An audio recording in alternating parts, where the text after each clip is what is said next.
Hola, hola, muy buenos días. Gracias por acompañarnos en un evento más de Grant Thornton. Esta semana les traemos al tema nueva ley de regímenes de exenciones del pago de tributos, su otorgamiento y control sobre uso y destino. Para poder impartir, o más bien para impartir, esta charla nos acompaña Silvia González, socia de Impuestos Ilegal. También está con nosotros Carlos Morales, socio de Impuestos Ilegal, y Jaime Morales, gerente de Comercio Exterior de Grant Thornton. Les recordamos que somos una compañía con 60 años en el mercado costarricense en los que ofrecemos soluciones personalizadas a través de un servicio de alta calidad. Nos especializamos en temas de impuestos, auditoría, legal, precios de transferencia, aduanas, comercio exterior y consultoría en capital humano. Aprovecho de una vez, primero, para decirles que si ustedes gustan solicitar la información y también quieren conversar con nuestros especialistas, nos pueden escribir al correo que les vamos a estar colocando en los próximos minutos para que ustedes puedan comunicarse con nosotros y también para invitarlos al webinar que realizaremos la próxima semana con el título Trabajadores Independientes y Compromisos Tributarios, que será impartido por Carlos Morales, socio de Impuestos Ilegal, y también Lucas Cascante, gerente de impuestos. Entonces, bueno, a partir de este momento ustedes también pueden dejar sus consultas y nuestros expositores las van a estar contestando al final de la exposición. Antes de iniciar, vamos a escuchar unas palabras de bienvenida por parte de los especialistas. Iniciamos con Jaime Morales, gerente. Hola, buenos días. Muchas gracias a todos por acompañarnos en este tema, pues bastante nuevo, muy importante para pues muchos contribuyentes, eh, pues con un objetivo claro de este proyecto, bueno, de esta ley, de cerrar algunas brechas que nos encontrábamos en la legislación, pues que estaba vigente, y pues la idea es comentarles un poquito el día de hoy de cómo está el tema con esta nueva ley y cuáles son las nuevas disposiciones. Pero un placer estar aquí hoy. Gracias, buenos días por acompañarnos y por permitir compartir con ustedes estos comentarios y temas que a nivel fiscal pues, no dejan de tener suma relevancia. El tema de las exoneraciones pues ha tenido pues, mucha relevancia con los cambios normativos que se han dado en los últimos años. Como vamos a ver, esta nueva ley pues viene a hacer algunos cambios de procedimientos, temas sancionatorios, incluso el tratamiento de la liquidación de algunas exoneraciones que viene a renovar lo que conocíamos con la ley de todas las exoneraciones que está vigente desde 1992, lo cual sí es importante pues tener en cuenta estos cambios y esta nueva normativa precisamente para evitar incumplimientos y conocer las nuevas reglas del juego que en este caso los contribuyentes puedan asumir aplicando exoneraciones que tenemos vigentes. Agradecemos su tiempo y esperamos que lo que vayamos a conversar el día de hoy pues sea precisamente de su provecho y de su conocimiento en sus actividades diarias. Gracias. Muchas gracias, Silvia. Y ahora también vamos a escuchar las palabras de Carlos Morales, socio de Impuestos Ilegal. Muy buenos días, don Carlos. Buenos días, Catherine, y buenos días a todos los presentes. Muchísimas gracias por estar aquí hoy con nosotros. Bueno, como nos han dicho mis compañeros Jaime y Silvia, este es un tema importantísimo, el tema de las exoneraciones. A partir de la entrada en vigencia de la reforma, el concepto, la plataforma de Exonet se convirtió en un elemento muy importante, sobre todo por todo el tema de exoneraciones, reitero. Y no debemos quedarnos ahí, porque si bien es cierto, las exoneraciones son relevantes, son importantes para muchísimos contribuyentes, tenemos que cerrar el círculo y ver también las consecuencias de darle un uso correcto o indebido a esas exoneraciones. Como decía un compañero nuestro, creo que el tema de las exoneraciones es como el sabor del mes, porque estamos con muchísimos ajustes que ha hecho Hacienda. Hacienda está detrás de esto, no tanto Hacienda como tal, sino la Dirección General de Hacienda, que es la dirección encargada del otorgamiento y de la fiscalización de esas exoneraciones, y hemos conocido de ajustes, traslados de cargos que ha hecho Hacienda y realmente con, digamos, con montos muy relevantes, y por lo tanto no solamente tenemos que quedarnos con la parte, digamos, de buscar la exoneración, sino tenemos que tener bien claro cuáles son nuestras responsabilidades como beneficiarios de esas exoneraciones, qué podemos hacer con los bienes exentos y qué no podemos hacer para evitar esos riesgos fiscales. Así que es un tema muy relevante y esperamos que sea de provecho para todos ustedes. Muchísimas gracias. Muchas gracias, don Carlos. Y ahora vamos a dar inicio a la exposición que traemos para esta mañana con el título Nueva Ley de Regímenes de Exenciones del Pago de Tributos, su otorgamiento y control sobre su uso y destino. Para dar inicio vamos a darle el pase a Jaime Morales, gerente de Comercio Exterior. Jaime. Muchas gracias. Pues bueno, entrando en materia después de este preámbulo, pues es importante tener en cuenta, ¿verdad?, que aquí este tema es relevante no solo para los contribuyentes como tal, sino también para pues todas aquellas entidades que administran comercio, ¿verdad?, y que tienen relación con esto, como son las agencias de aduanas, por ejemplo.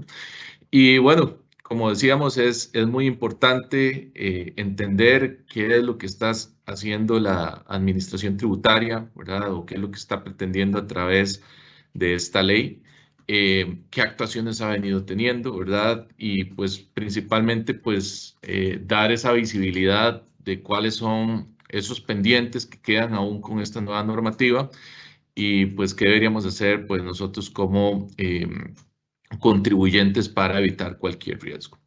Recordarles que esta ley es la 10.286, entró en vigencia el 1 de septiembre, ¿verdad? Y pues básicamente, les decía, pretende cerrar algunos vacíos que pues se identificaban en la legislación vigente. Sin embargo, pues después de analizarlo, hay temas que siguen en el aire, ¿verdad? Y habrá que ver cómo evoluciona todo este tema, pero sí es importante saber lo que son pues todos esos nuevos lineamientos para poder operar de conformidad. En cuanto a los antecedentes, ¿verdad? Pues tenemos que pues muchas de las exoneraciones se encontraban anteriormente en diferentes leyes y decretos, ¿verdad? Esto cambió en el año 92 con la ley 7293, que es la ley reguladora de todas las exoneraciones vigentes, que vino a marcar, digamos, la cancha y las reglas en esta materia. Se vino a consolidar todo a través de este cuerpo normativo, ¿verdad? También otro tema bastante importante que ocurrió en el año 2003, ¿verdad? Fue la creación del sistema Exonet, ¿verdad? Que hoy está en el día a día pues de nuestras operaciones para lo que son pues las solicitudes de exención de tributos, ¿verdad? Esto pues vino de alguna forma a automatizar o hacer más eficiente la gestión, pero pasó algún tiempo hasta que finalmente se consolidara, que esto se dio con el decreto ejecutivo 39037 en el año 2015, donde básicamente se hizo obligatorio el uso de sistema Exonet para todos los beneficiarios que soliciten trámites de exenciones fiscales, porque entre el 2013 y el 2015 había muchas exenciones que se tramitaban fuera del sistema y pues evidentemente lo que se busca es pues ser más eficientes, tener un mejor control, ¿verdad? Y hacer uso de la tecnología, pues con mucho más razón en esta época. Creo que inclusive marca un cambio también relevante el uso de Exonet, la entrada en vigencia de la Ley de Fortalecimiento de las Finanzas Públicas, ¿verdad? Precisamente en el siguiente slide vamos a ver un poco el porqué, ¿verdad? De que hay exenciones pues que están ahí detalladas, que también pues se utiliza esta plataforma para poder aplicarlas. Y hoy por hoy, digamos, ese era el panorama, bueno, hasta el 1 de septiembre el panorama que teníamos vigente, ¿verdad? Ahorita vamos a hablar un poquito del control que se tiene o lo que establecía la ley 7293 en esta materia, pero este era el panorama y no viene a cambiar mucho, ¿verdad? La ley 7293 se mantiene vigente. Hay algunos artículos derogados por esta nueva ley, pero lo vamos a ver ahorita más adelante. Pues para comentar un poquito ahí y tal vez los que nos están escuchando, habrán muchos contribuyentes que tramitaban exoneraciones antes de la entrada en vigencia del sistema Exonet, ¿verdad? Y realmente era un tema bastante complicado esas exoneraciones, eran unas hojas muy grandes que se daban de exoneraciones, era un atraso importante que teníamos con todo ese trámite. Se entiende que el sistema de Exonet ha venido a colaborar mucho con esto y por lo menos ahí, digamos, se acortaron los plazos para todo este trámite de exoneraciones que consideramos y que para todo contribuyente es bastante relevante poder contar con esas exoneraciones. Entonces yo creo que sí, que el sistema de Exonet ha venido a colaborar mucho. Tal vez no es la herramienta, la mejor herramienta que podamos tener, digamos, por un tema de igual se siguen dando ciertos atrasos y alguna cosa así, pero realmente Exonet vino a colaborar mucho y a servir como una herramienta bastante importante para una mejoría en todo ese tema de tramitación de exoneraciones, ¿verdad? Me parece que ha sido un avance importante de parte de la Dirección General de Hacienda en este tema de buscar ser más eficiente con este otorgamiento de exoneraciones. Perdón. Como parte de los antecedentes que pues comentaba Jaime, es importante nada más a manera de recordatorio que la ley 7293, que entró en vigencia en 1992, es a la fecha la norma, o era a la fecha la norma base que teníamos para regular el tema de las exoneraciones. En aquel momento fue como una especie de borrón y cuenta nueva en cuanto a las exoneraciones, se derogaron muchas. La norma vino a mantener o a validar exoneraciones que teníamos a ese momento vigentes, como la ley de creación del depósito libre de Golfito, la ley de asociaciones de desarrollo comunal, la ley de Corbana, la importancia,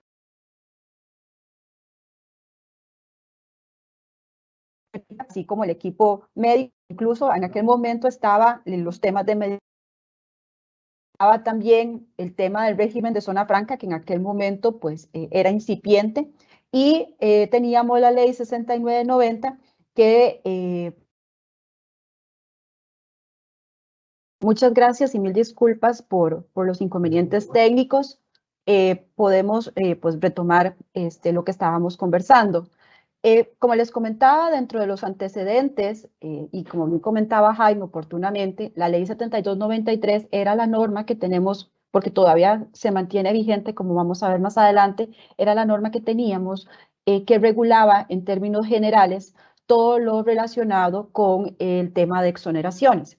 En su momento, esta ley hizo como un borrón y cuenta nueva, identificó lo que correspondía a las exoneraciones que estaban vigentes o aplicables a la fecha de su vigencia y, por ejemplo, determinaba o mantenía exoneraciones como la ley de creación del depósito libre de Golfito, la ley de asociaciones de desarrollo comunal, la ley de Corbana, la importación de maquinaria, equipos, insumos, para la actividad agropecuaria, equipo médico, incluso en aquel momento pues teníamos temas como los medicamentos que después pues vinieron a ser un poco, bueno, cambiaron con la normativa de la Ley de Fortalecimiento de las Finanzas Públicas y lo que fue la transformación a la Ley de el Impuesto del Valor Agregado. Si bien también teníamos, con el tiempo, hay normativa que si bien esta ley de exoneraciones validaba o determinaba como aplicable, teníamos la ley de incentivos turísticos, que es la 6990, incluso ya validaba el incipiente régimen de zona franca que teníamos vigente en ese momento. Obviamente estas son normas que han sufrido modificaciones o revisiones en el tiempo, que se mantienen hoy vigentes y obviamente pues son, al ser normativas con fecha más reciente, pues de alguna forma han mantenido su especialidad sobre la ley de todas las exoneraciones, que si bien pues cumplen con ciertos requisitos o temas especiales, pues ahora todos se tramitan a través de las plataformas autorizadas por el Ministerio de Hacienda, como es Exonet, ¿verdad? O procedimientos especiales como los que tenemos a nivel de Procomer, por ejemplo, para efectos de la validación del régimen de zona franca. Además de estas normas, digamos, de los temas relacionados con las exoneraciones, que ahorita vamos a ver sus categorías, también mantenía un procedimiento especial para la fiscalización y la verificación del uso y destino de estas exoneraciones para que se cumplieran los fines de la ley o por lo cual fueron otorgadas. Porque recordemos que una exención es un eximente del pago de un impuesto, porque al final sí está ocurriendo el hecho generador como tal y no es a través de una ley y ciertos requisitos especiales que esta exoneración puede gozarse.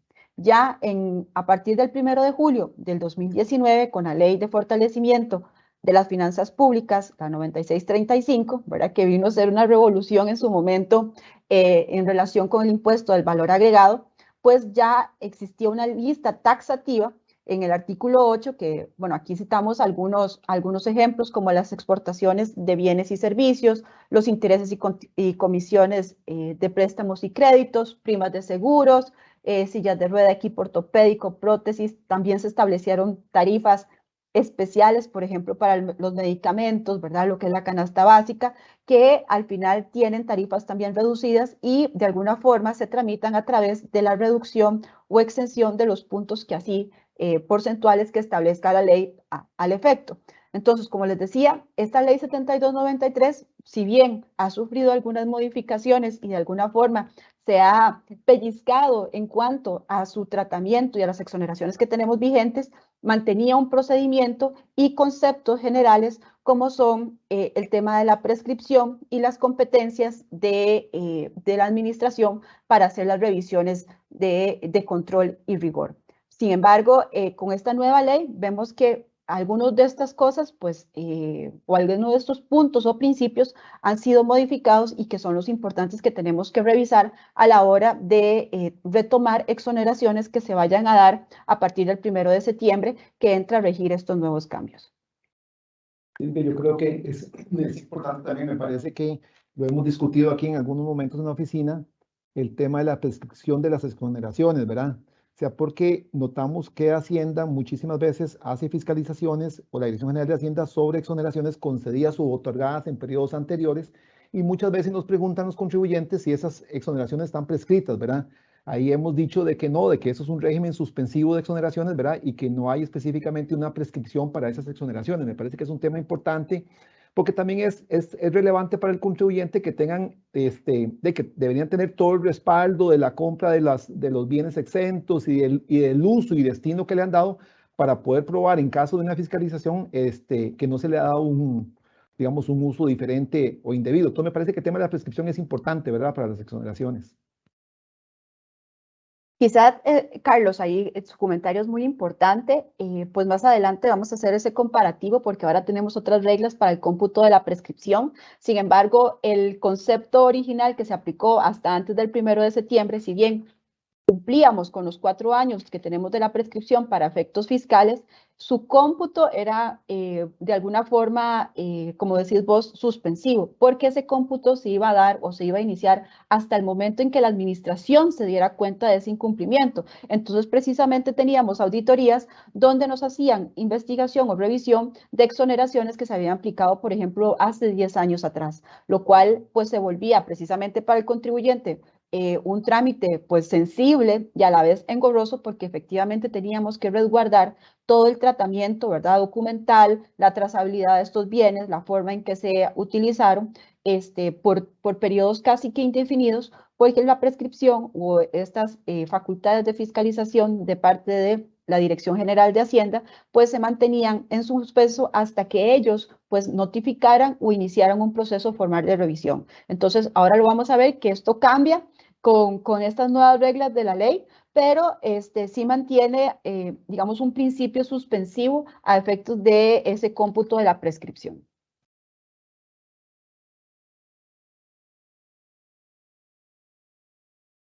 Nada más para concluir estos antecedentes o esta introducción que estamos haciendo al tema de las exoneraciones, recordar que con la ley de valor agregado se dio en algún momento, digamos, una controversia sobre la vigencia de esta nueva ley y las nuevas reglas y precisamente exoneraciones que teníamos en el pasado.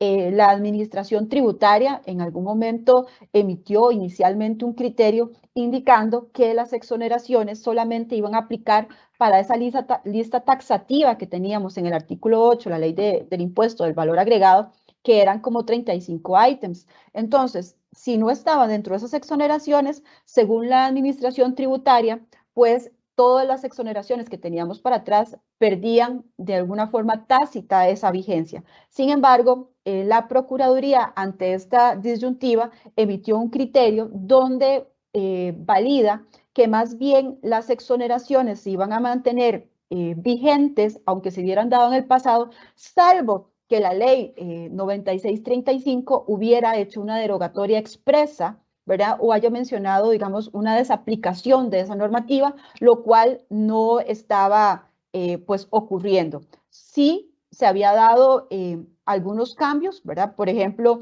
el tema de los medicamentos que estaba en la ley 7293, como exenta, y ahora con la ley de valor agregado del 2019, pues se le estaba dando una tarifa reducida y sí lo estaba gravando. Entonces, en esos casos, como había una ley nueva posterior que se hacía un tratamiento específico a ese punto, pues la Procuraduría dijo, sí, aplican las reglas nuevas, pero en cuanto a las exoneraciones o normas especiales que estuvieran vigentes antes, si no se manifestaban de forma expresa esa derogatoria o esa desaplicación, pues se iban a mantener en el tiempo y ya pues el criterio fue admitido por parte de la administración tributaria como tal, y es lo que a la fecha pues tenemos en aplicación plena en el tema de exenciones y en el tema de la aplicación, digamos, de ese cambio normativo que se dio en el 2019.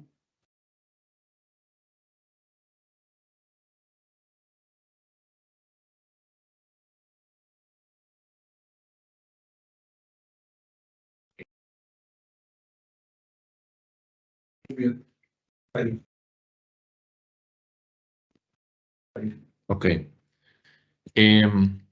Bueno, para un poco en línea con lo que se ha venido conversando, precisamente me parece pues muy valioso el aporte en materia de prescripción, porque lo que hemos visto en los últimos años, ¿verdad? Son fiscalizaciones periódicas por parte de la DGH, ¿verdad? Fundamentada en las disposiciones de la Ley 7293, así como las disposiciones, pues, de ciertos reglamentos, algunos de estos artículos, ¿verdad?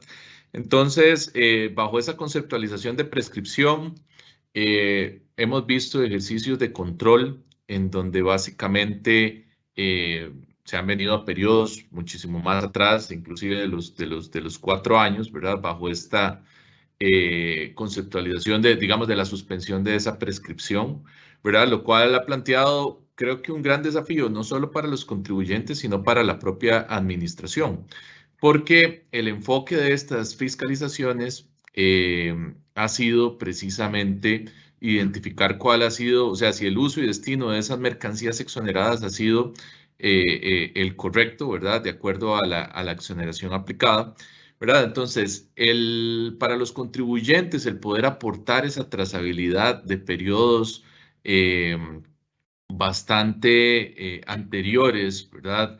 Representa un enorme desafío, ¿verdad? No siempre se tiene la documentación, y para la administración poder tratar de hacer una determinación, pues se ha tenido que basar principalmente en muestras, ¿verdad?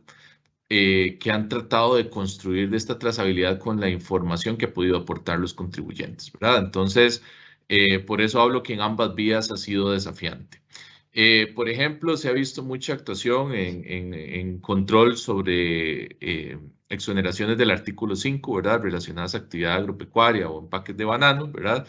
Que ahí entra a jugar, por ejemplo, un elemento bien interesante, porque quizá la ley 7293 no expresa claramente ciertos lineamientos, pero que se vienen a complementar con los reglamentos, como en este caso el reglamento del artículo 5 que entró en vigencia en el año 2018, que básicamente viene a incorporar algo que se refuerza ahora con esta nueva ley, que es el principio de territorialidad, ¿verdad? Entonces ahí nos hemos encontrado que, por ejemplo, algunas empresas que han exonerado la importación de ciertas mercancías, de repente han utilizado esas mercancías para productos que están destinados a la exportación, y bajo ese principio de territorialidad de que esas exoneraciones son válidas para venta en el mercado local, ¿verdad? Entonces han generado que eso, pues que se declare la ineficacia precisamente de las exoneraciones, ¿verdad? Como lo decía, la ley 7293 establecía, digamos, ese procedimiento de exenciones y eficacia que ya quedó derogado, ahora tenemos un nuevo procedimiento. Pero un tema muy particular con todos estos controles, además de que pues, han tenido que basar en muestras, es el hecho de que la ley 7293 no contemplaba ningún régimen sancionatorio. Entonces, cuando se hacían los traslados de cargo, básicamente nos encontrábamos en un escenario donde había que pagar los impuestos y los intereses, ¿verdad? Más no así había una sanción relacionada, digamos, al incumplimiento de la declaratoria de ineficacia de las exenciones, ¿verdad? Y esto precisamente es parte de los nuevos elementos que incorpora esta nueva ley y que va a cambiar de aquí en adelante. Entonces sí es importante pues tener esa claridad, porque parte del análisis estratégico que se hace en muchas ocasiones de pues algún incumplimiento que se pueda identificar de previo a un ejercicio de control es, ok, liquido voluntariamente o espero el control o cómo lo manejo, ¿verdad? Pensando en que de repente al no haber un régimen sancionatorio aplicable, ¿verdad? Quizás es mejor inclusive esperar, ¿verdad? Que voluntariamente pues resolver el tema. Pero eso es básicamente parte de lo que hemos visto en esos ejercicios de control. Don Carlos. Sí, Jaime, nada más para comentar ahí que vos muy bien lo dijiste, el tema de la trazabilidad. Me parece que eso es fundamental, ¿verdad? Bueno, dos temas, la trazabilidad y el trabajo de revisión que hace la DGH, básicamente con el tema de muestras, ¿verdad? Hay que tener presente que en los ajustes que hemos visto, normalmente Hacienda, la Dirección General de Hacienda, realiza las fiscalizaciones y al final determina un ajuste sobre la muestra que está realizando. Eso, digamos, es beneficioso para el contribuyente porque Hacienda no se va sobre la totalidad de las exoneraciones. Entonces, aún así, siendo sobre una muestra, siempre nos determina un ajuste relevante. Entonces, hay que tomar en cuenta de que tendríamos siempre un riesgo de que Hacienda me pueda revisar la totalidad de las exoneraciones y el ajuste puede ser más relevante. ¿Por qué no lo hacen? Porque entendemos que Hacienda trabaja sobre un tema de muestreo, sobre un tema de las exoneraciones más relevantes para efectos de determinar el correcto uso y destino. Pero si no fuera así, los ajustes podrían ser, digamos, más elevados. Y el tema de la trazabilidad es muy relevante porque sobre todo cuando hay exoneraciones de materias primas, ¿verdad?, que se incorporan en el proceso productivo. Eso es muy relevante porque a veces se dificulta poder hacer esa trazabilidad. Hemos visto que esa trazabilidad, por ejemplo, en algunas importadoras, por ejemplo, exentas, digamos, temas como de papel o algún producto así, una materia prima más relevante. Pero vamos a ver, cuando hay compra de insumos, pues mi alma, es un poco difícil, digamos, darle esa trazabilidad. Y hay que tomar en cuenta de que lo primero que revisa la Dirección General de Hacienda es, para efectos de verificar si se le ha dado un uso y destino correcto, hay que demostrarle la trazabilidad, o sea, la utilización de esos bienes exentos en el proceso productivo de la empresa. Por ejemplo, a mí me ha tocado, y me acuerdo, unas fiscalizaciones que nos hicieron en una empresa sobre una maquinaria y equipo que se había importado exento. Eso es muy sencillo, porque básicamente es demostrar que la maquinaria y equipo está en utilización ahí de la planta de la empresa. Pero cuando es materia prima, la prueba esta de la trazabilidad se vuelve relevante. Inclusive en ese caso, me acuerdo también en un hotel que nos habían hecho una revisión de bienes exonerados, y nos revisaron y dentro de la revisión que traían de una muestra, vieron que faltaba me acuerdo que era una máquina hidroeléctrica, una máquina de lavado, una cuestión así, y nos cobraron los impuestos porque ese equipo no estaba dentro del hotel, no estaba en la empresa. Entonces hay que tener cuidado con esto. ¿Qué es lo que recomendamos? Hay que fomentar, digamos, los procedimientos correctos dentro de la organización para poder darle trazabilidad y darle esa verificación para que cuando lleguen estas auditorías poder demostrarles que efectivamente esos bienes que fueron exonerados están siendo utilizados en el proceso productivo para el cual fueron exentos, ¿verdad? Entonces es muy importante eso que comentaba Jaime, el tema de la trazabilidad y del muestreo, que si bien es cierto, Hacienda trabaja con un muestreo, no significa que los ajustes puedan ser mayores a futuro si Hacienda amplía esa muestra, ¿verdad? Entonces es un tema bastante relevante. Perdón, no, Jaime.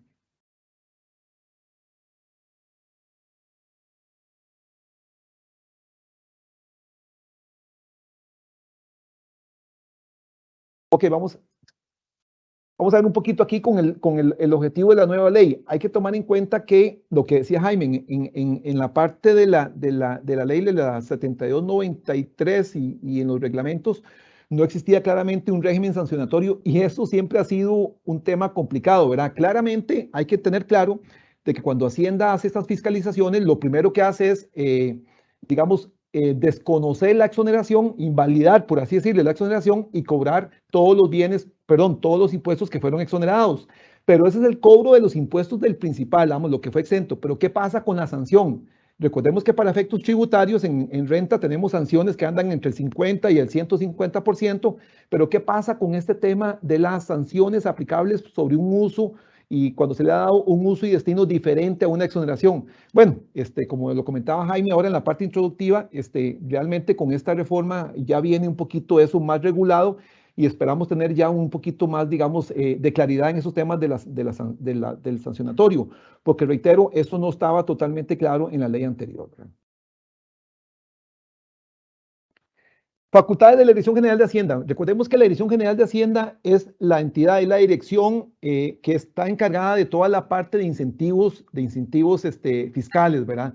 Todo tema de incentivos que tenga que ver con los sectores que Silvia ahora comentó, por ejemplo, el sector turismo, sector agropecuario que comentaba Jaime, y todo ese tipo de exoneraciones siempre está a cargo de la Dirección General de Hacienda, que es, digamos, una dirección que está en Hacienda. Hay 3 direcciones: Dirección General de Tributación, Dirección General de Hacienda y Dirección General de Aduanas. En esta parte específica, la Dirección General de Hacienda le corresponde toda la tutela de la parte de exoneraciones. Y no solamente las exoneraciones, tenemos que tomar en cuenta que también le corresponde, digamos, el actuar como un buen padre de familia y darle una adecuada supervisión y revisión a las exoneraciones, en el sentido de que se les haya dado el uso y destino para el cual fueron exonerados. Evidentemente, esto es un beneficio para los contribuyentes y como tal, Hacienda y específicamente la Dirección General de Hacienda siempre va a velar, siempre va a estar pendiente de que se le haya dado un uso y destino correcto a esos bienes exonerados.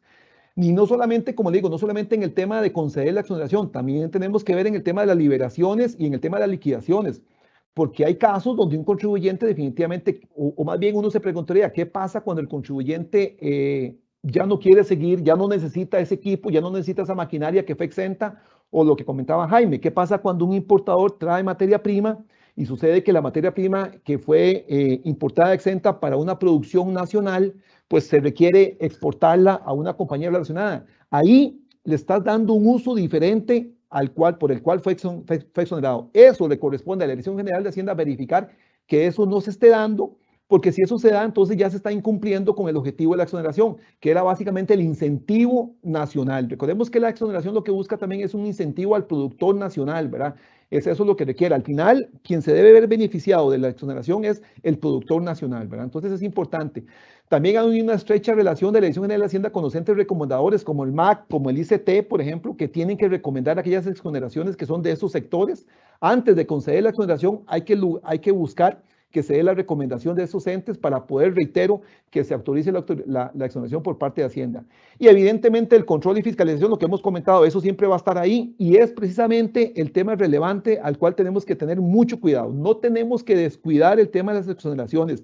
Tenemos que revisar siempre y estar pendiente de establecer los procedimientos correctos, que en caso de una fiscalización poder demostrar el uso y destino adecuado que le hemos dado a esos bienes exentos, ¿verdad? Eso es bastante importante, ¿verdad?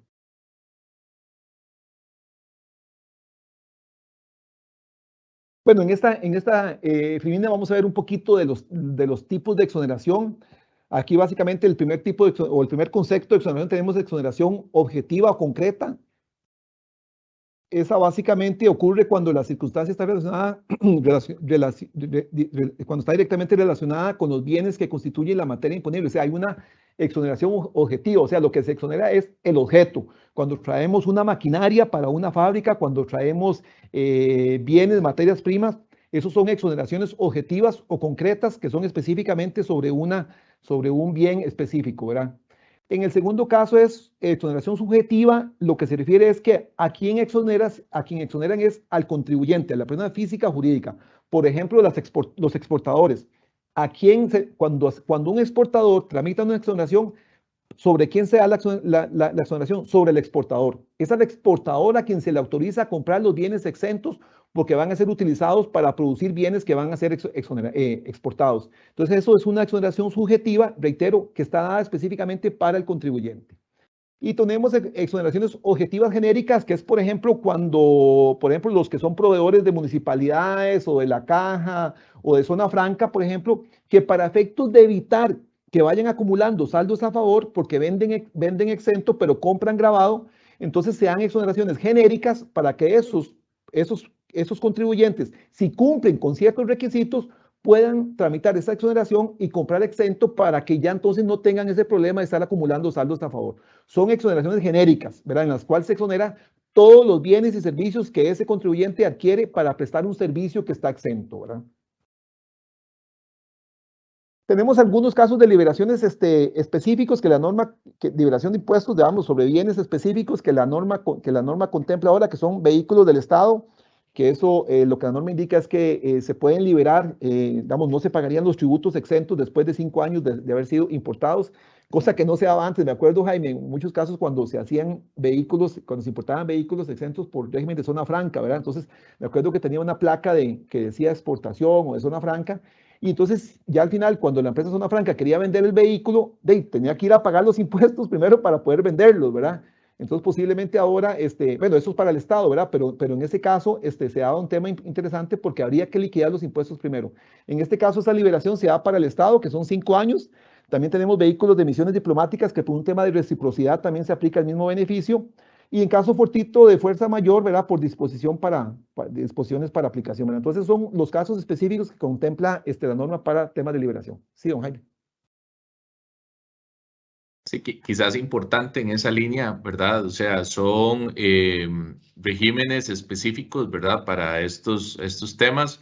Interesante acá, ¿verdad? Es el hecho de que se incorpora algo que ya hemos visto en otra legislación, como la de zona franca, ¿verdad? De liberación sin pago de tributos para mercancías que tienen más de 5 años de haber sido importadas.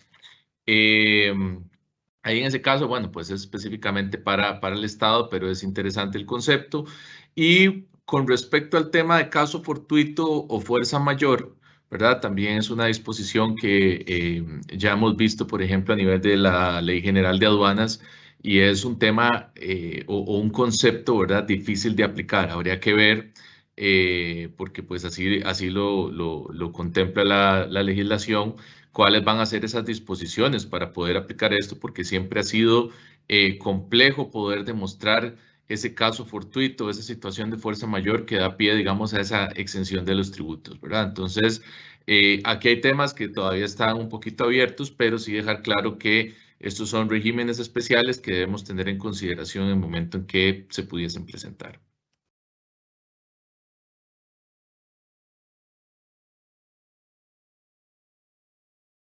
En esta parte vemos los tipos de liquidaciones también. Aquí tenemos 3 tipos de liquidación. Uno que es voluntaria. Esta voluntaria es cuando el contribuyente va y liquida los impuestos que habían sido exonerados por alguna condición específica, porque, bueno, evidentemente porque le va a dar un uso diferente para el cual fue exonerado. Aquí tenemos el mismo ejemplo que comentaba Jaime hace un rato, cuando importo materia prima, que es para un proceso productivo nacional, y requiero exportar esa materia prima para una compañía relacionada que está en el exterior, entonces ahí ya le estoy dando un uso distinto. En ese caso debería haber una liquidación voluntaria de esos impuestos exonerados. Hemos tenido, yo en mi caso he hecho algunas liquidaciones voluntarias, por ejemplo, de maquinaria, cuando hay una empresa que importa una maquinaria exenta y lo quiere mover o lo quiere trasladar a otra compañía relacionada con una venta, una cuestión así.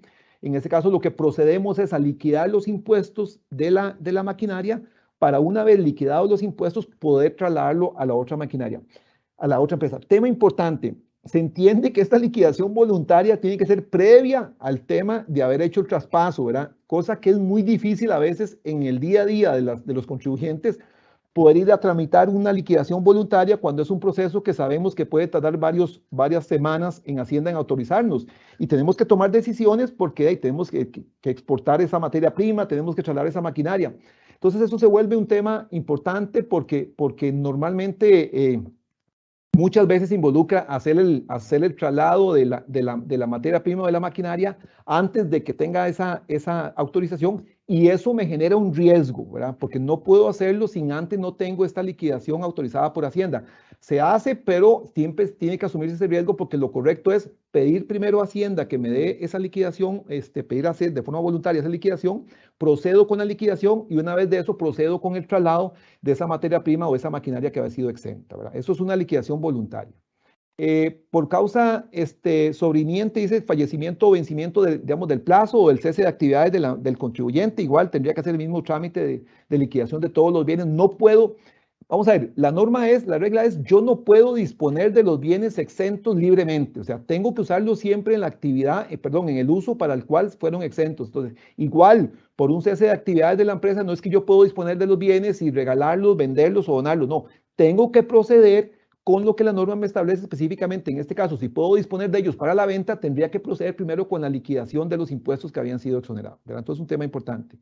Y por incumplimiento de las condiciones de la exención, ya lo hemos visto, es cuando normalmente cuando hay una fiscalización y Hacienda me determina un incumplimiento en el uso de esos bienes exonerados y procede con la anulación de las exoneraciones y con el cobro de los impuestos más las sanciones que correspondan, ¿verdad? Es un tema bastante relevante. Sí, don Jaime, adelante. Sí, nada más para complementar un poquito la idea acá, ¿verdad? Vean que en el caso de la liquidación voluntaria se incorpora el concepto de lo que es depreciación, ¿verdad? O sea, va a haber una consideración de lo que es el valor de mercado para determinar precisamente el monto adeudado, ¿verdad? De impuestos para poder desafectar precisamente las mercancías, ¿verdad? Pero si lo vemos en el caso particular de lo que son causas sobrevinientes, sí se habla de que la determinación va a considerar los montos originalmente exonerados, ¿verdad? Ahí sí hay una diferencia importante y nada más quería hacer la aclaración para que pues se quedara ese tema cubierto. Perdón, don Jaime, sí, ahí es importante eso que comentaba Jaime, lo del tema voluntario, porque lo que se hace normalmente es hacer la liquidación sobre el valor en libros que tenga, por ejemplo, los bienes. En el caso de una maquinaria, por ejemplo, si importé una maquinaria exenta hace 10 años y la quiero trasladar a otro contribuyente, ¿sobre qué valor lo voy a hacer? ¿Sobre qué valor, Jaime, voy a aceptar esa liquidación? Debería ser sobre el valor de las condiciones actuales que tenga esa maquinaria, ¿verdad? ¿Y a dónde reflejo ese valor? Posiblemente sea el valor contable que tengo yo. Entonces debería ser una liquidación sobre el valor en libros que tenga yo de esa maquinaria, ¿verdad? Y en el caso de las materias primas, pues no, eso básicamente es el valor que tengo registrado yo en el inventario de esos bienes, ¿verdad? Entonces sí es importante, ¿verdad? Que ahí, evidentemente, digamos, la parte contable juega un papel importante porque deberíamos tener claros en qué monto, en qué valor los tenemos registrado contablemente y poder utilizar esos valores para efectos de solicitar esa liquidación, ¿verdad? Porque aquí... Bueno, en este caso tenemos algunas otras disposiciones, por ejemplo, el principio de territorialidad, ya sabemos que en este caso las exoneraciones es un tema para beneficio nacional. Aquí no, básicamente lo que comentaba hace un rato, la exoneración viene a ser un beneficio para el productor nacional, para el empresario, para la persona, el industrial nacional, y evidentemente no es un tema de exoneraciones para un tema, digamos, extraterritorial, es básicamente para uso nacional. Por eso, cuando algunos de esos bienes exentos se disponen para un uso diferente, en este caso para ser exportados o porque fueron exportados, automáticamente ahí se da la ineficacia de la nota de exoneración y procede el cobro o el pago de impuestos de esas materias primas exentas, ¿verdad? Entonces tienen que ser básicamente para uso dentro del territorio nacional. Prenda legal dice que ante el incumplimiento de los bienes exonerados responderá ante el fisco como prenda legal. Bueno, eso tal vez ahí, eso. Sí, Silvia, adelante. Tal vez aquí para agregar en relación con la prenda legal, pues obviamente significaría que la administración tendría de alguna forma derecho a una retención del activo que fue exonerado. Si lo vemos, por ejemplo, con vehículos, pues obviamente tenemos un activo muy tangible que podemos localizar y podemos, en este caso, la administración retener como una garantía de pago, ¿verdad? De tal forma que en este caso el contribuyente pues no tendría un método de presión porque no podría disponer de los activos, ¿verdad? E incluso pues tendría que cancelar los impuestos correspondientes de acuerdo a cualquiera de las liquidaciones que vimos antes de poder disponerlos o que la administración pues de alguna forma libere esos activos para que sean disponibles a la venta. Aquí el tema es que esto ha sido un poco tal vez impráctico, ¿verdad? Porque las exoneraciones no son necesariamente con activos tangibles que podamos identificar, ¿verdad? Como estaba hablando de unos vehículos, de pronto tenemos un equipo especial, ¿verdad? En el tema de los hoteles tenemos caminadoras, todos los temas de lavado, ¿verdad? Que son activos que podemos identificar y, digamos, retener eventualmente, porque en veces tenemos exoneración de materias primas, por ejemplo, que eran los ejemplos que mencionaba Carlos recientemente, pues eso obviamente es un insumo que se consume, ¿verdad? Y ya sería inconveniente identificar para poder hacer esa retención de prenda. De hecho, esto era parte, digamos, de las sanciones que tenía la ley 7293, que había como una especie de retención de estos activos para garantizar el pago, y que era casi inaplicable porque precisamente la administración no necesariamente tenía acceso a estos bienes o estos activos exonerados precisamente por su naturaleza fungible, ¿verdad? O de consumo, que pues obviamente dificultaba que la administración pudiera optar por este tipo de, digamos, métodos o facultades de coacción para efectos de buscar un cumplimiento de parte del contribuyente que hubiera disfrutado de alguna forma una exención y que a valor de la administración pues existiera algún tipo de incumplimiento o un uso, un destino alejado a los fines que inicialmente fue autorizada la exoneración. Muchas gracias, Silvia, por la ampliación. Vamos a ver, el otro punto, revisión de exenciones. Aquí sí tenemos que reconocer que ha habido, digamos, una actuación muy activa de parte de la Dirección General de Hacienda. Hemos visto, bueno, lo que Jaime comentaba dentro de la parte introductiva, ¿verdad? Cuando se creó la ley 7293, han habido reglamentos, está esta otra nueva ley. Y así también tenemos criterios. Recientemente Silvia y yo compartimos un criterio que emitió la parte legal de la Dirección General de Hacienda, donde nos estaba cambiando un poquito ciertos conceptos. Entonces, digamos que sí ha habido una parte muy activa de parte de la Dirección General de Hacienda. Nada más tomen en cuenta que el Departamento de Exoneraciones es la entidad que así, por así decirlo, que aprueba la exoneración, que emite la exoneración, pero le corresponde a la Dirección General de Hacienda, propiamente al Departamento de Fiscalización, digamos, de revisión, hacer la parte fiscalizadora. Entonces, exoneraciones emite la exoneración y la parte de los auditores de la Dirección General de Hacienda proceden con el tema de la fiscalización. Entonces, sí, hay que tomar en cuenta de que este ha sido una parte, digamos, bastante dinámica, el tema de las exoneraciones. Y bueno, me parece a mí que con el auge que han tomado las exoneraciones producto de la ley de fortalecimiento de las finanzas públicas, pues la Dirección General de Hacienda ha tenido que fortalecerse y ha tenido que emitir, digamos, planes concretos para temas de fiscalización.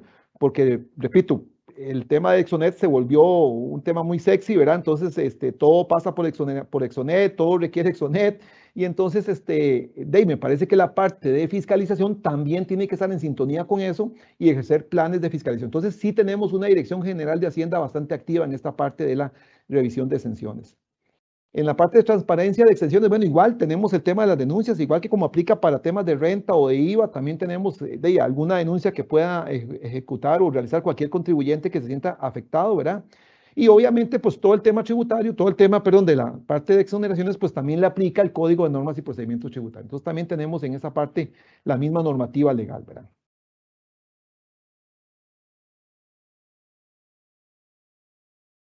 Uno de los cambios más importantes que tenemos que retomar con esta nueva ley que regula las exoneraciones es el procedimiento que tiene o que pueda o va a aplicar la Dirección General de Hacienda para la revocación de las exoneraciones.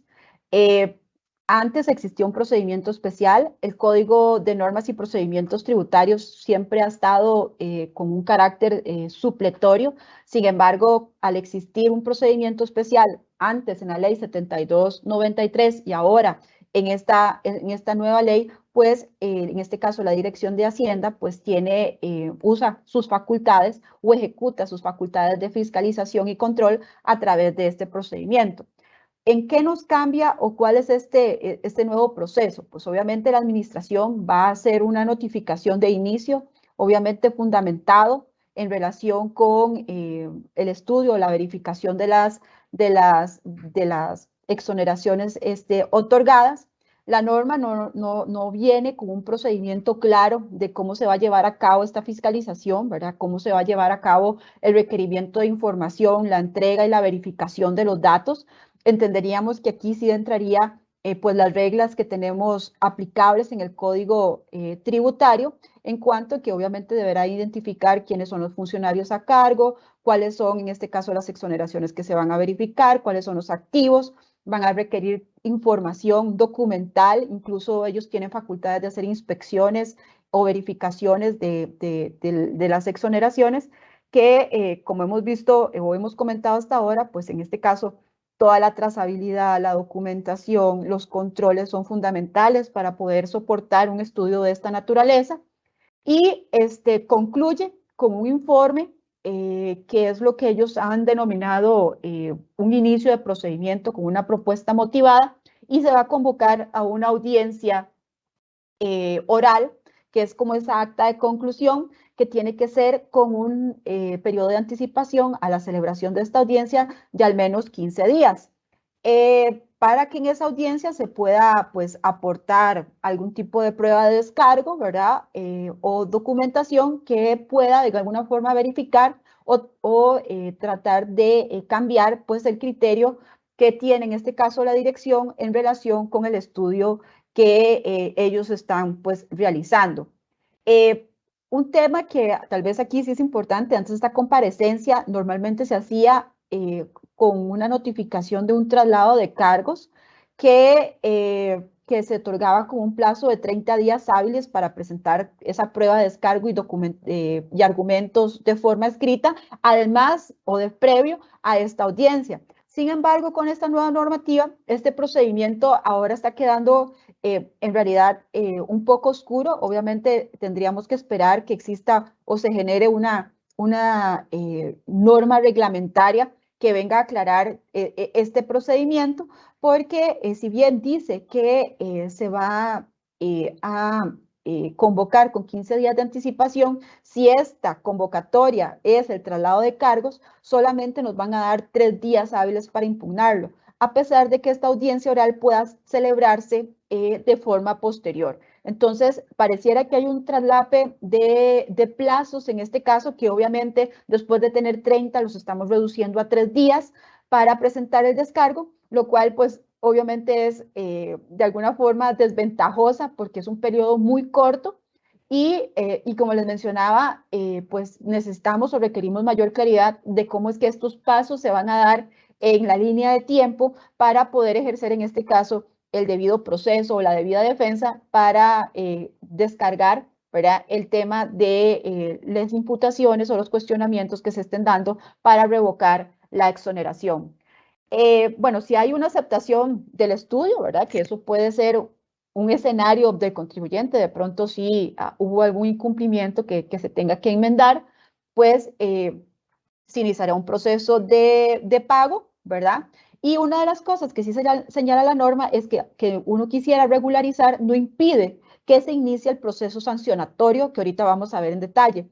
Procedimiento sancionatorio que no teníamos en la norma anterior y que pues ahora nos están diciendo que son, si bien paralelos, tampoco no son excluyentes. Entonces, si regularizo, podrían iniciarme la sanción aparte si procede como complemento o como accesorio a la revocación de la exoneración.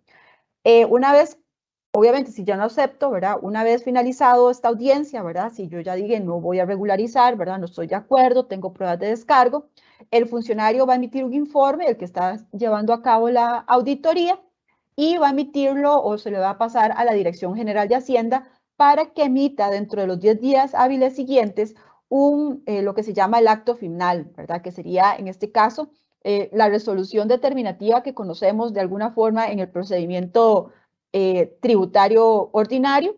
Sería el acto final, el cual va a tener la posibilidad de tener recurso de revocatoria y apelación en subsidio, que van a ser, mantiene el concepto de ambos recursos presentados dentro del mismo plazo, que son 3 días. Antes teníamos un plazo de 15, aquí en este nuevo procedimiento todos los plazos se están reduciendo a 3 días, que pues en principio busca que sea más expedito, pero tendremos que ver cómo esto va a caminar bajo el volumen y la tramitología de la dirección. Si la revocatoria en este caso se rechazara, pues se eleva el documento de apelación al Tribunal Fiscal Administrativo, bueno, y que en este caso la administración tendrá para la revocatoria un plazo ordenatorio de 8 días. ¿Qué significa un plazo ordenatorio? Que si la administración se excede de los plazos concedidos para resolver, pues no va a causar un beneficio, ¿verdad? O un silencio positivo a favor del contribuyente, sino que más que todo va a estar asociado a suspensiones de intereses cuando la administración exceda los plazos concedidos por ley. Entonces, igual que el procedimiento anterior, pero aquí lo vamos a finalizar con el recurso de apelación en el Tribunal Fiscal Administrativo, considerando que tenemos plazos más cortos y un procedimiento que busca ser más expedito en su aplicación.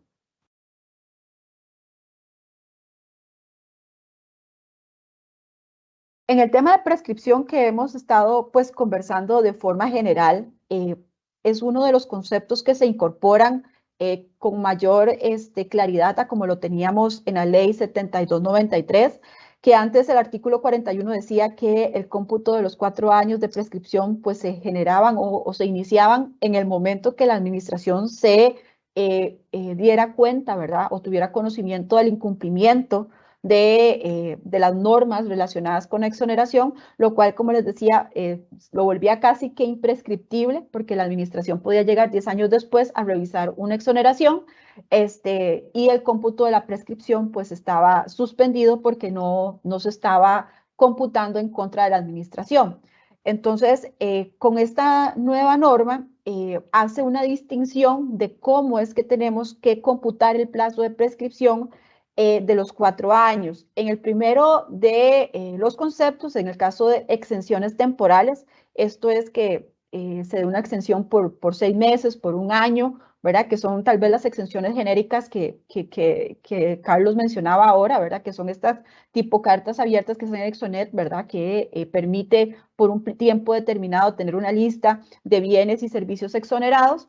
Estas temporales, el plazo se inicia con la conclusión del plazo del beneficio. O sea, si la exoneración era por 1 año, a partir ya de cumplido ese año, comienzan a computarse los 4 años siguientes. Obviamente, si hay plazos de interrupción, o perdón, si hay actos de interrupción de la prescripción, y de producirse un incumplimiento, menciona en este caso de las exenciones temporales, el plazo de 4 años pues va a quedar en firme cuando haya una resolución que revoca la autorización con exención. Entonces, el tema es que también queda ambiguo la forma en que se va a dar, si es cuando cumple la exención temporal, si después hay un procedimiento o se apertura un procedimiento de verificación, porque nuevamente se estaría como reiniciando este plazo de 4 años por un eventual incumplimiento.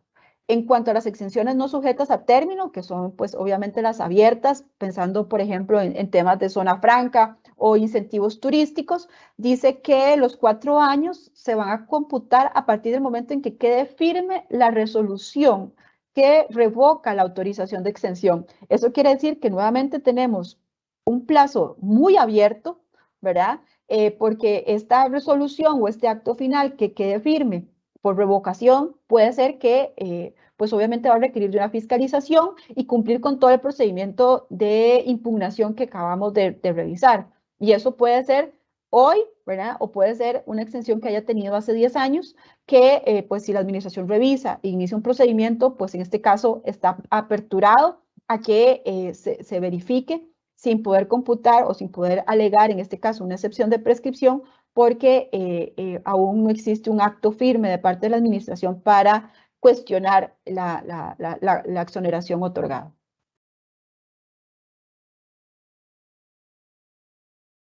¿Cuáles son los actos que interrumpen la prescripción?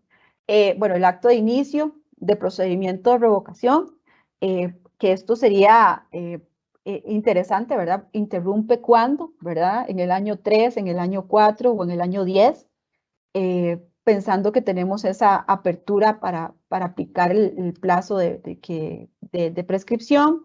El reconocimiento expreso de la obligación, bueno, esto es que queramos ir a autoliquidar un beneficio de esta naturaleza. Una solicitud de autorización de liquidación de impuestos, que está muy relacionada con el tema del pago. Obviamente una autorización emitida por la Dirección General de Hacienda específicamente, las solicitudes de facilidades o fraccionamiento de pago, la notificación de actos administrativos o judiciales tendientes a ejecutar el cobro de la deuda, ¿verdad? Cuando hay cobro de deuda tenemos que tener claro que es que efectivamente ya existe una determinación que es ejecutiva y ejecutable de parte de la administración para cobrarla, ¿verdad? Y la interposición de cualquier recurso, ¿verdad? Que en este caso sería el recurso de revocatoria y la apelación que también revisamos dentro del procedimiento de impugnación o de verificación de la exoneración. Otro de los conceptos que son innovadores en esta nueva norma es que se incluye un régimen sancionatorio que no teníamos en la ley anterior. Y pues obviamente también la Dirección General de Hacienda, a pesar de que de alguna forma podía aplicar el Código de Normas y procedimientos tributarios de manera supletoria, pues no lo ejecutaban o no lo llevaban a cabo, digamos, con la fortaleza que sí tiene, digamos, en este caso la Dirección General de Tributación cuando hace revisión de declaraciones de impuestos. En este caso, pues está dirigido este régimen sancionatorio al cumplimiento, ¿verdad? O cuando hay incumplimiento de las obligaciones asociadas con su condición de beneficiarios y incluso habla que se dé por mero título de negligencia, ¿verdad? O la falta del debido cuidado. ¿Qué significa esto? O sea, que efectivamente esto también aplica como una regla a nivel tributario. Basta con que se dé que hay un incumplimiento, aunque el contribuyente no haya tenido una intención evasiva del impuesto o de incumplir con el tema de la exoneración como tal, pues si hay un tratamiento que para la administración es incorrecto, pues esa negligencia o esa falta de cuidado, pues también lo va a hacer merecedor de una sanción que son las que vamos a revisar en este momento. ¿Cuáles son esas sanciones? Se establecen 3 tipos de sanciones específicas. Por el mal uso y destino de los bienes exonerados, esto es lo que se realiza o se lleva a cabo a través de una fiscalización, la multa será un monto igual al impuesto que se exoneró. Entonces, si tenemos que pagar 1 millón de colones de impuestos que fueron los exonerados, la sanción va a ser, en este caso, de un 100%, van a ser otra vez otro 1 millón de colones por sanción por este incumplimiento o esta verificación. La omisión de presentación de informes, algunas exoneraciones requieren de que se presente un informe del tratamiento o de la forma en que se está haciendo uso de estas exoneraciones. Aquí como es un tema más de cumplimiento, equivale a 2 salarios bases esta sanción. Y vamos a ver la falta de pago de liquidación de impuestos, ¿verdad? Si ya sea que yo estoy autoliquidando o la administración ya me está haciendo una gestión cobratoria y no estamos pagando a tiempo, lo que nos están cobrando como una mora adicional a los intereses es una sanción del 50% del monto de los impuestos por estarlo haciendo, en este caso, pues por estar, digamos, con la falta de pago dentro de los plazos de ley que se establecen para el pago, que en este caso son 15 días después hábiles después de la firmeza de un acto de esta naturaleza. Se incorpora además también un debido proceso. Hay un procedimiento muy similar al que se maneja para la revocación de las exoneraciones. Hay un inicio de procedimiento, también un informe fundamentado de parte de los funcionarios que llevan a cabo la auditoría, motivando cuál es el incumplimiento, ¿verdad? Y por qué se tiene que aplicar la sanción. Igual va a haber una comparecencia oral para poder aportar prueba de descargo y también se va a dar un traslado de cargos al cual se puede impugnar en los 3 días hábiles siguientes. Igual, una vez que se concluye esta audiencia, el funcionario emite un informe a la Dirección General de Hacienda para que ella emita su acto final y pueda entonces en este caso pues notificarse al contribuyente si se mantiene la sanción o se revoca, ¿verdad? Ya esta resolución o este acto final tiene igualmente recurso revocatoria con apelación en subsidio ante el Tribunal Fiscal dentro de un plazo de 3 días y ya será el Tribunal Fiscal el que agote la vía administrativa en relación también con el procedimiento sancionador.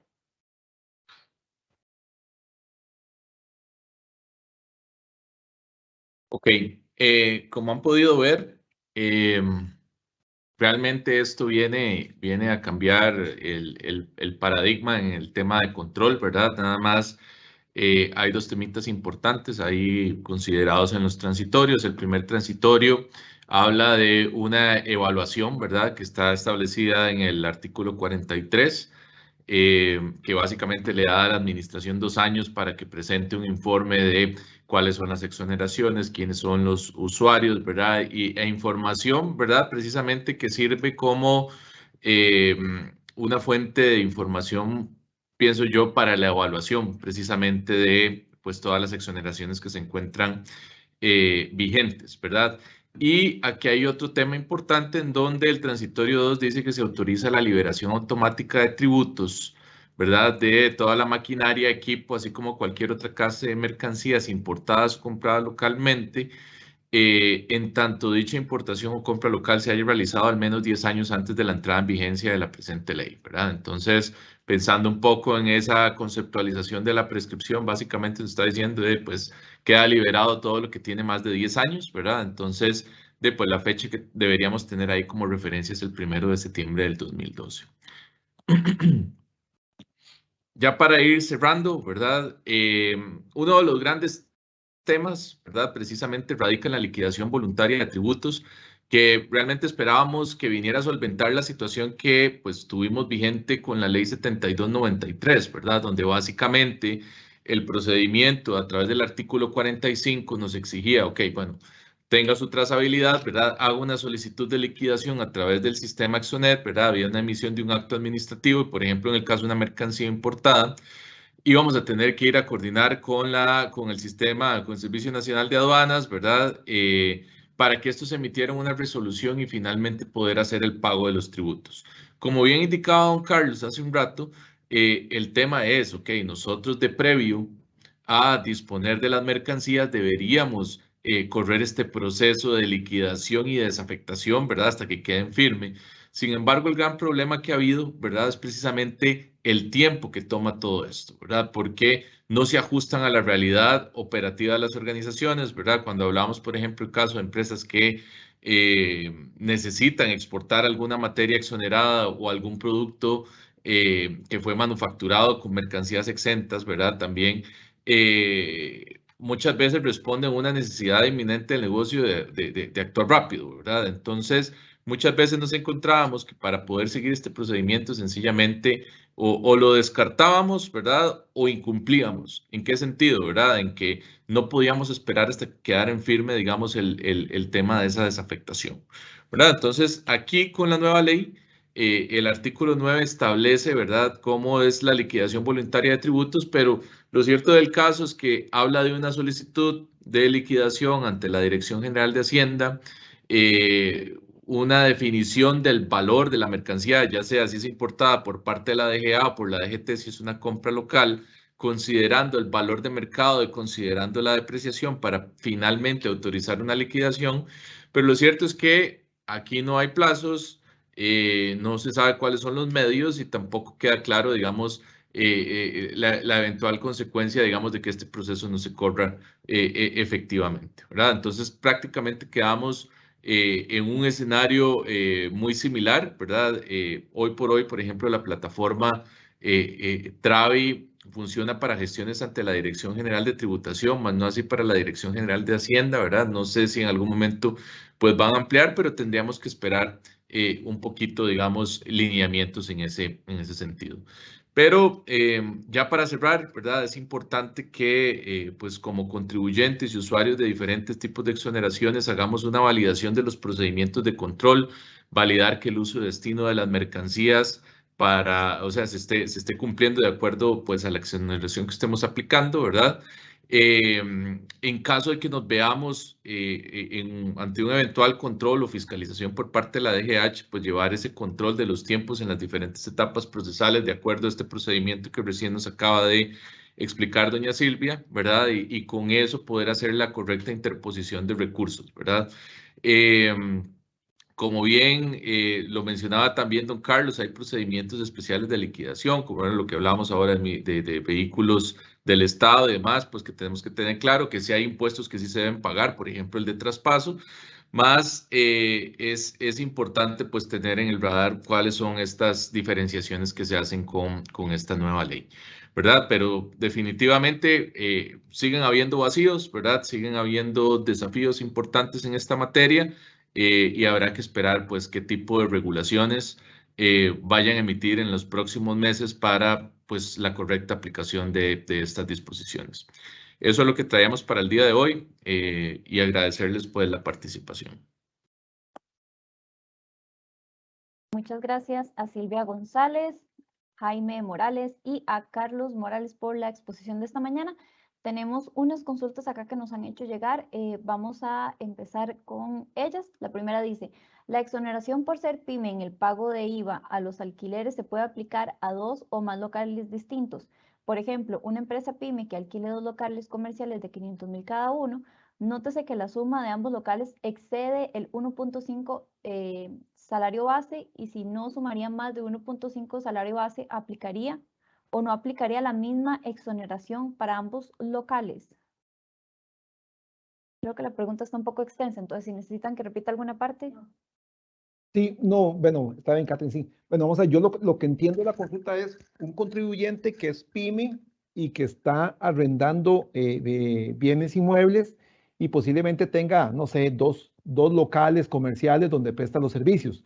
Vamos a ver, la norma lo que habla efectivamente es que la pyme está exenta, tiene ese beneficio del IVA cuando llega a ese tope de salario y medio, pero la norma no establece que sea específicamente para un bien, ¿verdad? Sino que dice que está exento para los alquileres cuando cumplen con esa condición. Entonces, básicamente el requisito es que cumpla con la condición de salario medio. Después de ahí, no hay ninguna limitación en cuanto que sea uno o dos locales lo que esté alquilando, ¿verdad? Gracias, don Carlos. La siguiente consulta dice, si posterior a una fiscalización se determina una sanción por un uso y destino diferente de una exoneración, ¿me pueden impedir o prohibir hacer uso de las exoneraciones a futuro? No, porque vamos a ver, hay que recordar, Catherine, que todo ese tema de la aplicación, digamos, de la revisión que hace Hacienda y que hace una determinación, tiene todo un proceso, digamos, de litigio. Recordemos que exoneraciones lo que revisa antes de emitir la exoneración es que ustedes estén al día con tributación y que estén al día con la caja, ¿verdad? Y esta deuda todavía no, digamos, no se va a poner, digamos, al contribuyente como moroso. Entonces, mientras no aparezca como moroso por este impuesto, por los impuestos cobrados, no tienen ningún tema con ningún trámite que hagan en la Dirección General de Hacienda o en otra dirección, ¿verdad? Muchas gracias. Dice también, ¿el nuevo plazo de prescripción aplica retroactivamente?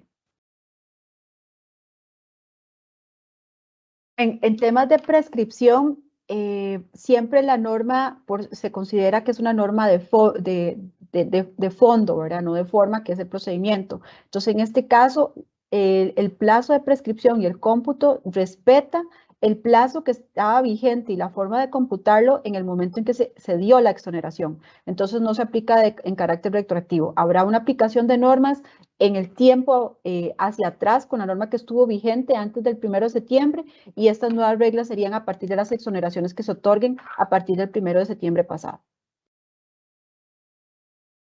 También nos consulta por acá Gravin, dice, si la empresa es fabricadora de bienes que se venden tanto para exportación como local o inclusive local a proveedores de exportadores, ¿cómo puedo justificar que por un problema de eficiencia productiva no se puede utilizar los insumos únicamente en las operaciones por las que fue solicitada?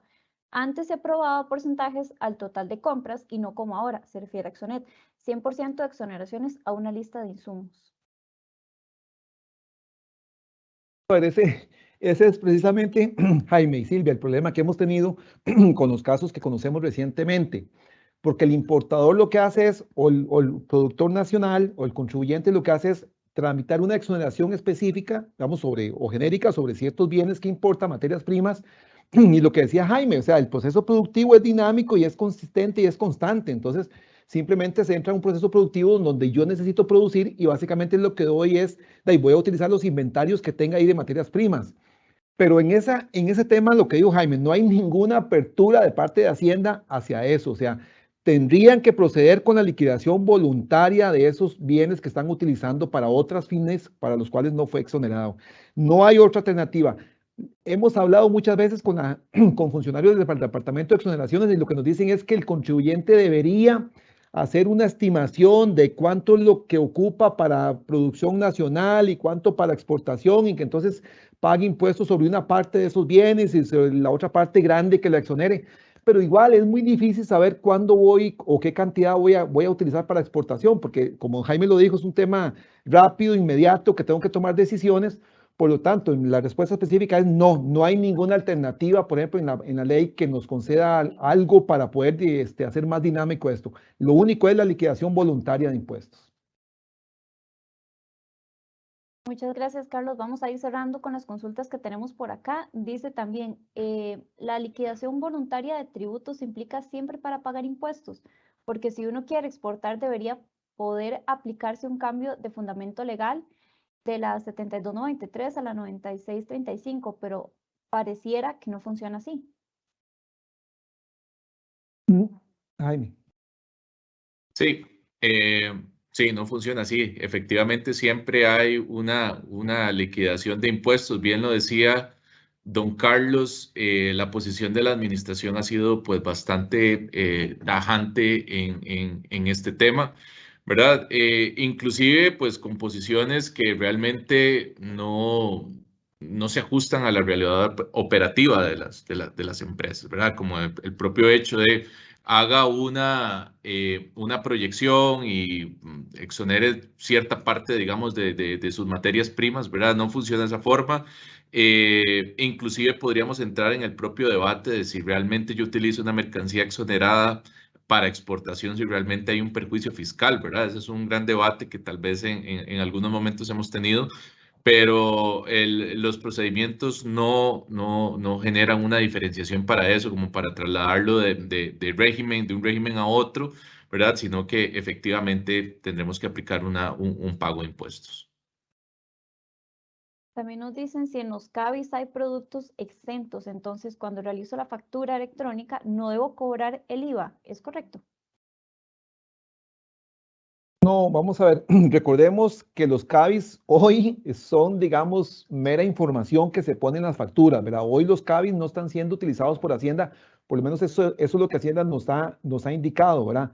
Ahora, en el tema de que el CABIs indique un impuesto, que indique que está exento, digamos, pues, digamos, entenderíamos que lo que aparece en los CABIs como exento sería básicamente aquellos bienes que están no sujetos o que están, digamos, por norma específicamente no sujetos al IVA. Pero hoy, digamos, el CABIS se debe indicar en la exoneración. Estamos claros de que en cualquier nota de exoneración que se tramita debe indicarse el CABIS para cada uno de los productos que están ahí, pero precisamente lo que al final prevalece es la exoneración, o sea, que Hacienda me diga que están exentos de la importación y la compra local por X y X bienes. Entonces, digamos, eso no es hoy tan relevante el tema del CABIS. Repito, siempre es molesto, siempre es tedioso tener que indicar el CABIS para todos los bienes que solicito la exoneración, pero digamos, no hay hoy, digamos, un cruce así con el CABIS porque, reitero, Hacienda no lo está haciendo así todavía con los códigos CABIS. Muchas gracias nuevamente a Silvia González, socia de Impuestos Ilegal, Carlos Morales, socio de Impuestos Ilegal, y Jaime Morales, gerente de Comercio Exterior, los tres de la firma Grant Thornton, por el tema de esta mañana: nueva ley de regímenes de exenciones del pago de tributos, otorgamiento y control sobre uso y destino. Y a ustedes también muchas gracias por habernos acompañado y por estar con nosotros en la exposición de esta mañana. Antes de despedirnos, vamos a escuchar unas palabras de cierre de nuestros expositores. Iniciamos con Silvia González. Doña Silvia. Muchas gracias por acompañarnos esta mañana. Como siempre, Grant Thornton le interesa que ustedes conozcan y tengan herramientas para trabajar y para conocer todo su cumplimiento a nivel fiscal, legal y en otras áreas también de nuestras especializaciones. Estamos para servirles. Ahí quedan nuestros contactos y muchas gracias y buen día. Muchas gracias, doña Silvia. Ahora vamos a escuchar también las palabras de cierre de Carlos Morales. Don Carlos. Muchas gracias a todos por la presencia. Esperamos que haya sido de provecho para todos. Ahí quedan nuestros correos. Al final les va a quedar en la presentación cuando se las envíen. Cualquier consulta, con muchísimo gusto nos pueden contactar. De verdad que con muchísimo gusto los atenderemos. Y les reitero, muchísimas gracias por su asistencia y por todas las consultas que nos plantearon también. Muchas gracias a todos. Gracias, don Carlos. Ahora vamos a escuchar también las palabras de cierre de Jaime Morales. Jaime. Bueno, reiterar lo dicho por los compañeros, ponernos a sus órdenes para cualquier consulta. Estamos clarísimos que esto va a dar muchísimo trabajo, ¿verdad? Creo que tenemos que tener una participación bastante activa cuando veamos proyectos relacionados a materias de exenciones, ¿verdad? Porque como bien lo hemos indicado, todavía hay pues algunos vacíos y temas pues que no responden a las necesidades, ¿verdad? De las empresas, pero definitivamente el éxito o lo fundamental en este caso es poder tener un control adecuado digamos, de las mercancías que han sido exoneradas, ¿verdad? Documentar adecuadamente y prepararnos ante cualquier ejercicio de control que pues realice la administración. Pero para eso quedamos a sus órdenes y muchas gracias por la participación. Y a ustedes muchas gracias por habernos contactado y por estar con nosotros en esta exposición. Les recordamos, la próxima semana venimos con un nuevo tema, trabajadores independientes y compromisos tributarios. Esto va a ser para el jueves 27 de octubre a partir de las 10 de la mañana con los expositores Carlos Morales, socio de Impuestos Ilegal, y Lucas Cascante, gerente de impuestos, ambos de la firma Grant Thornton. Invitarlos también a que nos busquen en nuestras diferentes plataformas de redes sociales donde nos encuentran como Grant Thornton Costa Rica y por supuesto escuchar más temas en nuestro podcast Café Grant Thornton donde nos encuentran en Spotify. Muchísimas gracias por acompañarnos y nos vemos la próxima semana. Hasta luego.